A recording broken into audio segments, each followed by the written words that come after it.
श्री हरि। मैं सोनम गुप्ता स्वागत करती हूँ आप सभी लोगों का चैनल में।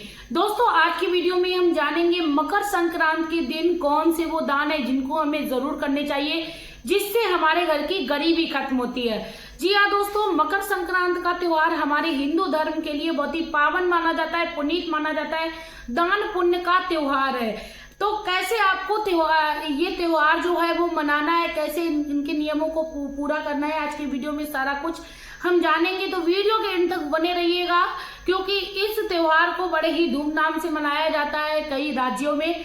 तो आपके यहाँ किस तरीके से मनाया जाता है आप लोग मुझे कमेंट करके जरूर बताइएगा, और किस राज्य से आप वीडियो को देख रहे हैं वो भी बताइएगा। तो चलिए वीडियो को शुरू करते हैं। उससे पहले मेरे आराध्य श्री लक्ष्मी नारायण को मैं कोटि कोटि प्रणाम करती हूँ, मैं उनको कोटि कोटि नमस्कार करती हूँ। दोस्तों, इस बार का जो त्योहार है वो दिन मंगलवार को पड़ रहा है।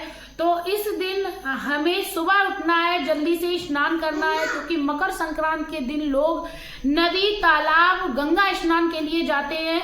यदि आप नहीं जा पा रहे हो, यदि आप मकर संक्रांति के दिन गंगा स्नान के लिए नहीं जा पा रहे हो, तो आपको परेशान नहीं होना है।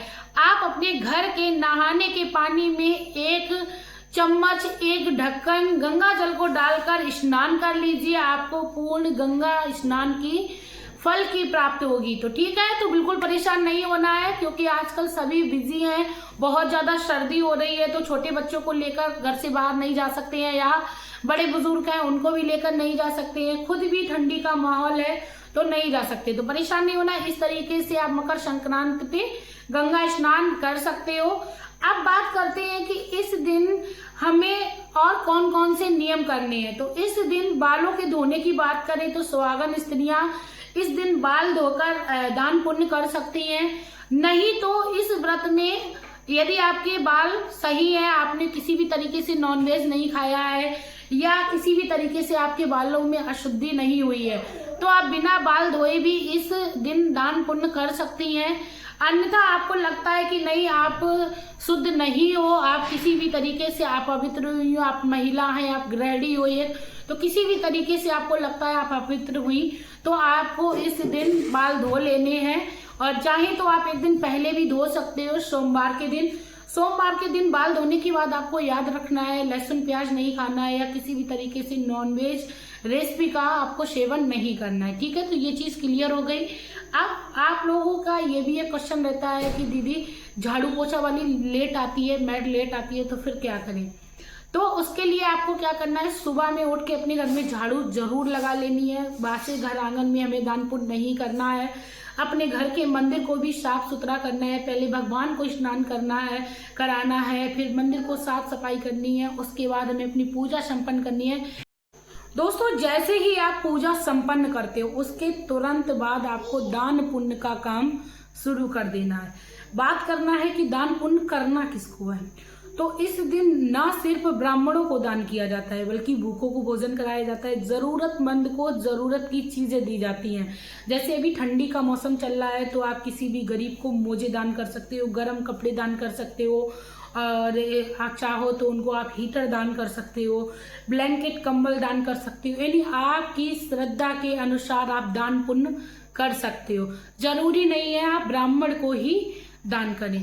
ठीक है, तो आप किसी भी भूखी कन्या को भोजन करा सकते हो, अपने घर में कन्याएं बुलाकर आप खिचड़ी का सेवन करा सकते हो, है ना। कई जगहों पर बहुत सारी मिष्ठान बनते हैं, लेकिन मैं अपनी बताऊं तो सुबह में जो मेरे यहाँ बनता है खिचड़ी के दिन, यानी मकर संक्रांति के दिन, तो वो होता है दाल और यानी काली वाली उड़द की दाल और चावल डाल के हम बनाते हैं, और कन्या लोगों को भी खिलाते हैं। तो ये चीज हो गई। कई जगहों पर मिंगवाड़ा बनते हैं, कई जगहों पर अलग अलग रेसिपीज बनती हैं, तिल के लड्डू इत्यादि बनते हैं। पर मेरे यहाँ जो बनता है वो मैंने आप लोगों को बताया, आपके यहाँ जैसे होता हो वैसे कर लीजिए। ठीक है, तो ये तो हो गई दान पुण्य की बात। इसके बाद रही ब्राह्मण की बात। तो कम से कम 5 ब्राह्मण के दान के लिए हमें पोटली तैयार करनी है। उन पोटली में क्या क्या रखना है, जो कि जरूरत की चीजें हैं उसको समझ लीजिए। फिर बात करते हैं कि कौन सी वो चीजें जिनको दान करने से हमारे घर की गरीबी खत्म होती है। लेकिन पहले जो 5 पोटली हमें ब्राह्मण की निकालनी है, वो किस चीज की निकालनी है। हमें अपनी श्रद्धा के अनुसार 5 मुट्ठी, 2 मुट्ठी या 7 मुट्ठी चावल लेने हैं, और 5 जगह या 7 जगह रख लेने हैं। उनमें हमें काली उड़द की दाल डालनी है, काली वाली दाल डालनी है। आपकी जितनी सामर्थ्य है, आप चाहो तो सब में पूरे में मिला दीजिए खिचड़ी की तरह। और उसमें आपको एक सिक्का एक एक डालना है। फिर आपकी सामर्थ्य, आप 10 रुपये, 20 रुपये, 50 रुपये, 100 रुपये जितने आप डाल सके उतने आप उन पोटली में रुपए डाल लीजिए। उसमें आपको थोड़ा सा नमक रखना है। नमक आपको याद रखना है, उतना रखना है जितना आप जो सामग्री दे रहे हो उसके लिए उचित हो। ठीक है, दाल हो गई, चावल हो गए और नमक हो गया और पैसे हो गए। इसके साथ आप शुद्ध घी का भी दान कर सकते हो। अब शुद्ध घी मैं ये नहीं बोल रही हूँ आप 1-2 किलो ही दो, थोड़ा सा आप किसी भी छोटी सी डिब्बी में करके भी शुद्ध घी दे दीजिए, उस पोटली में डाल दीजिए और उन 5-7 पोटली को आप ब्राह्मणों को दान के लिए दे दीजिए। ठीक है, अब दान जो हमें करना है वो अपने घर के बड़े बुजुर्गों को भी करना है। यदि आपके घर में होता है, सास ससुर हैं, आपके दादा दादी हैं, उनको भी आप दान पुण्य कर सकते हो। ठीक है, अपने से मान्य लोगों को भी दान पुण्य किया जाता है। ठीक है, ये सारी चीज़ें क्लियर हो गई। अब दान पुण्य के मामले में बात आती है तो हमें ये सोचने में आता है कि ऐसी कौन सी चीज़ें दान में जिससे हमारे घर में दरिद्रता और गरीबी खत्म हो जाए।